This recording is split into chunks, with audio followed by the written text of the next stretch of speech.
Forgive me, Father, for I have sinned. It's 2 days since my last confession.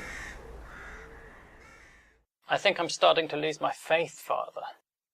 I don't want to become a lapsed Catholic, but why would God let this happen? I know he works in mysterious ways and everything, but there's mysterious and then there's fucking sadistic. Sorry, Father. Flipping sadistic. I shouldn't doubt him, but after what I've just seen, it was so horrible. How can that be okay? I've been watching Quentin's house. I didn't know how long he'd be around business, but I knew Elizabeth was in danger as soon as he returned, so I've spent as much time there as I'm able. It was mostly just Elizabeth kicking her heels. I could tell how impatient she was for her arm to heal so she could get back to work. She hates to miss a performance. I remember when we were together she had to skip a few shows because... Except that never happened, did it? Because we were never together. We never had a relationship. Really, she's nothing to do with me at all. And yet, right now, I'm the only man in the world who can save her.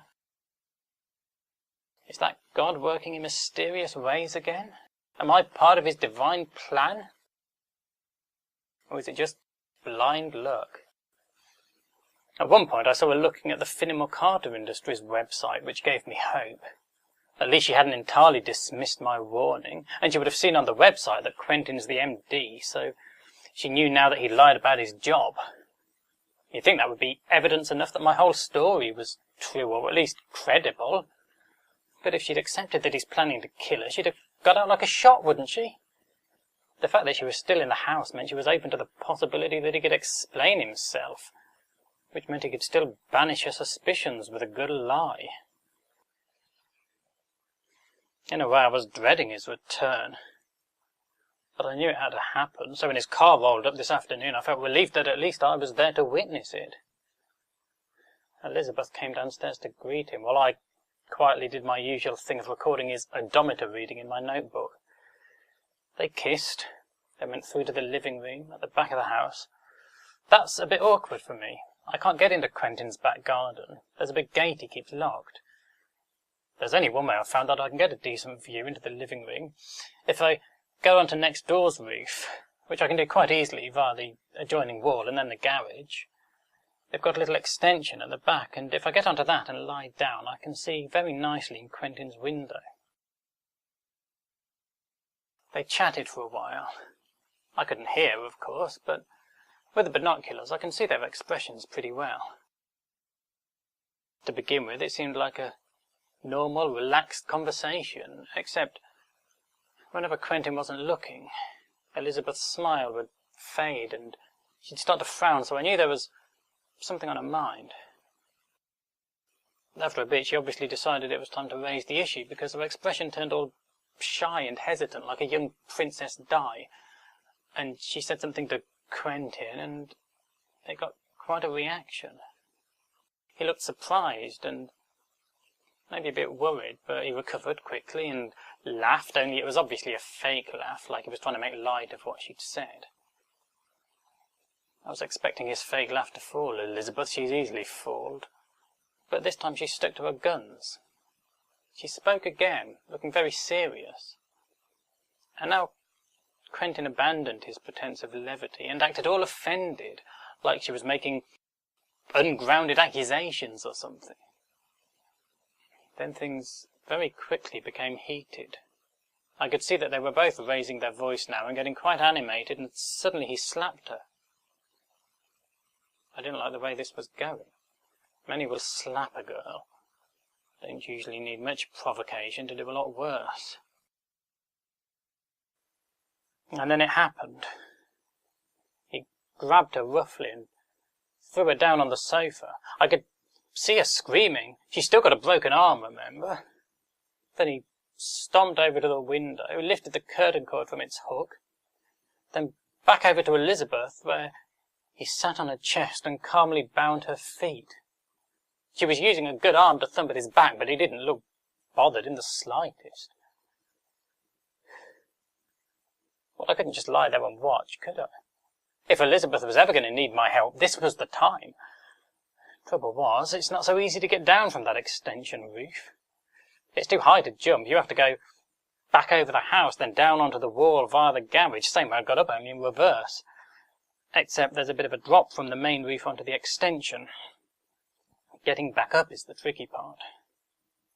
First time I'd gone up there was a convenient old crate I'd been using as a step. That's why it was there, I guess. Someone must have had cause to get up on the extension roof in the past. But now, because I wanted to reach Elizabeth before Quentin did anything terrible, I more or less leapt onto the crate, which I recognised as being a really stupid thing to do when the force caused it to collapse under me. Now I was trapped on the roof, and God knows, sorry, Father, who knows what was happening to Elizabeth. I took a run up and threw myself at the wall. If I could just reach the top with my fingers, maybe I could pull myself up. Not even close. I tried again. This time, I started as far back as I possibly could, standing right on the edge of the roof, my heels sticking out over the drop. I almost lost my footing, in which case Quentin's neighbours would have come home to find a corpse with a broken skull, disturbing the feng shui of their patio. I ran towards the wall as fast as I could, executed a perfect leap and managed, somehow, to grab onto the edge of the roof.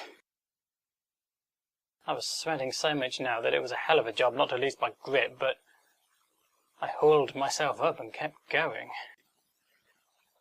As I reached the front of the house, I could see Quentin dragging Elizabeth towards the car.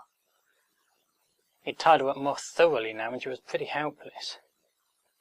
I'd hurt my leg when the crate smashed, so it took me a minute to get down onto the garage, at which point I looked up to see him lifting her wriggling body into the boot. I could see that I didn't have much time, so I tried to put the pain in my leg out of my mind and jumped off the garage roof onto the wall. It was agony. I fell off the wall in pain, but I picked myself up and ran around the hedge to see Quentin's car disappearing up the road. I was too late. Elizabeth should be safe for now. He's got to keep her alive until her arm's well enough to sign the will. Though I dread to think how he'll persuade her to do that now she's on to him. Threats won't be enough. She'll understand that once she's signed it, he's going to kill her anyway, so what threats can he make? You see, Father, why I'm questioning my faith? The Lord shouldn't let this kind of thing happen. If he lets her die, that's it. I refuse to believe there can be a God this cruel. But even now, there's hope. I don't know what he's done with Elizabeth. I don't know where he's taken her. And I've got no surefire way of finding out. But there's one thing that gives me a scrap of hope. I know the reading on Quentin's odometer. It's not much, but it might just be enough.